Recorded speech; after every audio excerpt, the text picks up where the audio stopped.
Ирек пен алтын жұмыртқа ертегісі. Ертеде бір шаруа болыпты. Оның қызы мен баласы болыпты. Бір күні олар жағдайы төмен екен. Балаларының тамақ ішпегеніне 2 күн болыпты. Сол күні балалар ұйқыға жатқан кезде шаруаның әйелі былай дейді: біздің балаларымыздың тамақ ішпегеніне 2 күн болды. Не істейміз? Деді. Шаруа сосын қасындағы бір бай үйге келіп айтады екен: ассаламу алейкум, сіздің үйіңізден қарызға ақша сұрай тұрсам бола ма? дейді. Сол кезде айтыпты: кепілің бар ма сенің? дейді. Сол кезде ол айтады екен: жоқ, дейді. Онда мен саған бірде-бір тиын бере алмаймын, дейді. Ал содан кейін ол үйіне қайтып бара жатқан кезде үйректі көреді. Үйректі көрген соң үйректі алып, обал қылып, жаңбыр жауайын деп жатқан кезде алып үйіне барып, үйшік салып, әдемілеп, сипалап алып келеді екен. Үйіне отырғызған кезде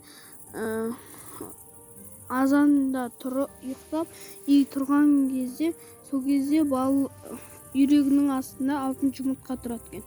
Сол кезде бәйбішесі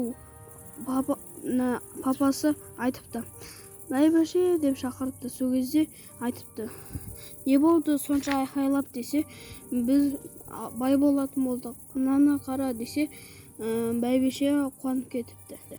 Осыдан бастап жағдайлар түзеледі. Бір күні сол жұмыртқаны алып ақшаға айырбастайды. Ақшаға айырбастаған кезде көп ақшаны алып, үйінен жөндеп алған кезде, сол кезде тамақ тойып, балалары жеткен.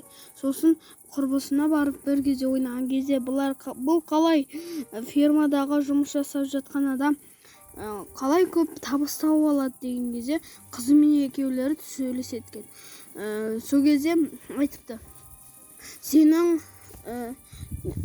қалай байып кеттің деп сұраған кезде, біздің үйде бір үйрек бар, соның алтын жұмыртқасы бар, депті. Сол кезде үйіне сол қыз кіріп, екеулері сөйлеседі.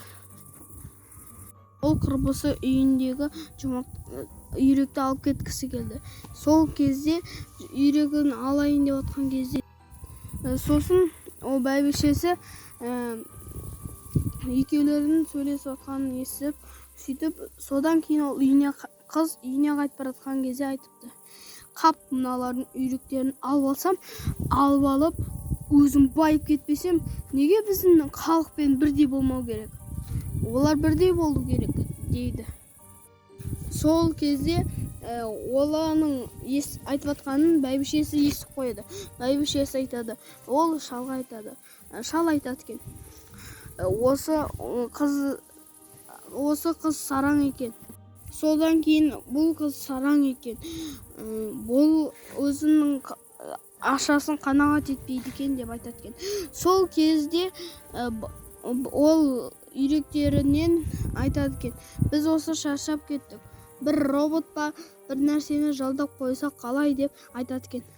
Ары қарай сөйтіп келесі жолы ақшасын алып, көбейіп келе жатқан кезде үйрегі жоқ болады екен. Сол кезде атасы мен бәйбішесі бұл қалай, дейді екен. Оған келген ақша сарандық пен дүние қоңыздыққа әкелетінін түсінген үйрек ол үйден қашып кетеді екен.